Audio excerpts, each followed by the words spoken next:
Hi friends, இன்னைக்கு என்ன recipe பார்க்க போறோம்னா மீன் குழம்பு தான். குழம்பு வைக்கிறதுக்காக நான் கிழங்கா மீன் க்ளீன் பண்ணி வச்சுருக்கேன். வறுக்கிறதுக்காக நான் வவ்வால் மீன் எடுத்து வச்சுருக்கேன். இப்போ குழம்பு எப்படி பண்ணுறது பார்க்கலாம் வாங்க. குழம்பு வைக்கிறதுக்கு முன்னாடி நம்ம ஒரு புளி கரைச்சல் ரெடி பண்ணிக்கலாம். அதுக்கு நான் ஒரு எலுமிச்சை பழத்தை விட பெரிய சைஸாக புளி எடுத்து தண்ணியில் ஊற வச்சுக்கிறேன். மீன் குழம்புக்கு எப்போவுமே பழைய புளி தான் நல்லா இருக்கும். இப்போல்லாம் பழைய புளி கிடைக்கிறதில்ல. அதனால் நான் ஒரு பானையில் புது புளியை வாங்கி உள்ளே ஸ்டோர் பண்ணி வச்சுருக்கேன். கொஞ்சம் நாளாக புளி கலர் மாறும். பாருங்கள் எப்படி இருக்குன்னு. இப்போ குழம்பு பண்ணுறதுக்கு புளி கரைச்சி எடுத்துக்கலாம் வாங்க. புளி கரைச்சிட்டு வந்தாச்சு. இது கூட மசாலா சேர்த்திக்கலாம். 1/4 ஸ்பூன் மஞ்சள்தூள், 2 ஸ்பூன் குழம்பு மிளகாய்த்தூள், குழம்புக்கு தேவையான அளவுக்கு கல்லுப்பு. நான் 2 பெரிய வெங்காயம் எடுத்து சின்ன சின்னதாக நறுக்கி வச்சுருக்கேன். ஒரே ஒரு தக்காளியை கட் பண்ணி வச்சுருக்கேன். மீன் குழம்புல மாங்காய் சேர்க்க போகிறேன். புளிப்பு அதிகமாக இருக்கும், அதுக்காக தான் நான் ஒரு தக்காளி எடுத்திருக்கேன். இப்போ ஒரு கைப்பிடி அளவு வெங்காயம் எடுத்து இந்த புளியில் சேர்த்திக்கலாம். தக்காளி ஒரு கைப்பிடி அளவு எடுத்து சேர்த்திக்கலாம். ஒரு கொத்து கருவேப்பிலை சேர்த்திக்கலாம். இப்போ நல்லா கரைச்சி எடுத்துக்கலாம். மீன் குழம்பு எப்பவுமே சட்டியில் வைக்கும்போது சுவை கூடுதலாக இருக்கும்.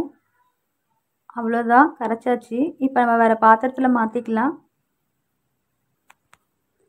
மீன் குழம்பு எப்போவுமே நான் நல்லெண்ணெயில் தான் வைப்பேன். காரக்குழம்பு, வத்த குழம்பு எல்லாமே நான் நல்லெண்ணெயில் தான் வைப்பேன். இப்போ அதே சட்டியில் 5 ஸ்பூன் நல்லெண்ணெய் விட்டுக்கலாம். நல்லெண்ணெயில் மீன் குழம்பு வைக்கும்போது குழம்பு டேஸ்ட்டு சூப்பராக இருக்கும். ஆயில் சூடாயிடுச்சு. 1 ஸ்பூன் கடுகு, 1/4 ஸ்பூன் வெந்தயம், 1/2 ஸ்பூன் சீரகம், ஒரு கொத்து கருவேப்பிலை சேர்த்திக்கலாம். இப்போ கட் பண்ணி வச்ச வெங்காயமும் பூண்டு பற்களையும் உள்ளே சேர்த்திக்கலாம். வெங்காயம் பொன்னிறமாக வர வரைக்கும் வதக்கிக்கலாம்.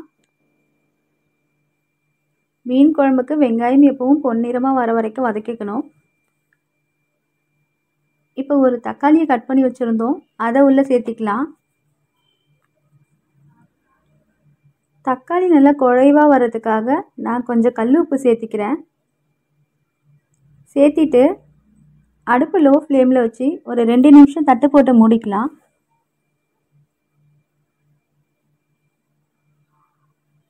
இப்போ பாருங்கள், தக்காளி நல்லா குழைவாக வந்துருச்சு. இப்போ இந்த ஸ்டேஜில் புளி கரைச்சலை உள்ளே சேர்த்திக்கலாம்.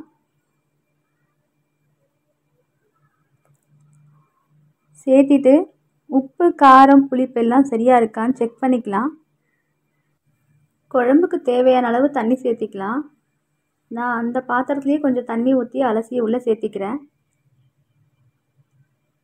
இது கூட நான் 2-3 பச்சை மிளகாவை கீறி வச்சுருக்கேன், அதையும் உள்ளே சேர்த்திக்கலாம். சேர்த்திட்டு குழம்பு நல்லா கிளறி விட்டுட்டு தட்டு போட்டு கொஞ்ச நேரம் மூடி வச்சுக்கலாம். குழம்பு நல்லா கொதிக்கட்டும். இப்போ பாருங்கள், குழம்பு நல்லா கொதிக்குது. இப்போ நம்ம கட் பண்ணி வச்சுருக்க மாங்காய் துண்டுகளை உள்ளே சேர்த்திக்கலாம். சேர்த்திட்டு ஒரு 2-3 நிமிஷம் அப்படியே விடலாம். சட்டி சூடுலேயே மாங்காய் வெந்துடும். பாருங்கள், மாங்காய் நல்லா வெந்து வந்துடுச்சு. இப்போ நம்ம மீன் சேர்த்திக்கலாம்.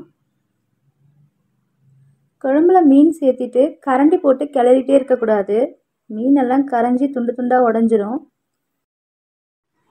கரண்டியால் லேசாக இப்படி கிளறி விடணும், இந்த மாதிரி. இப்போ ஒரு தட்டு போட்டு மூடிக்கலாம். அடுப்பை லோ ஃப்ளேமில் ஒரு 5 நிமிஷம் அப்படியே விட்டுடலாம். இப்போ பாருங்கள், குழம்புல எண்ணெய்லாம் பிரிஞ்சு எவ்வளோ அழகாக வந்திருக்குன்னு. வாசனையே சூப்பராக இருக்குது. மீன் எல்லாம் உடையாமல் எவ்வளோ நல்லா வந்திருக்குன்னு பாருங்கள். அவ்வளோதான், சுவையான மீன் குழம்பு தயார். நீங்களும் ஒன் டைம் ட்ரை பண்ணி பாருங்கள். தேங்க்ஸ் ஃபார் வாட்சிங்.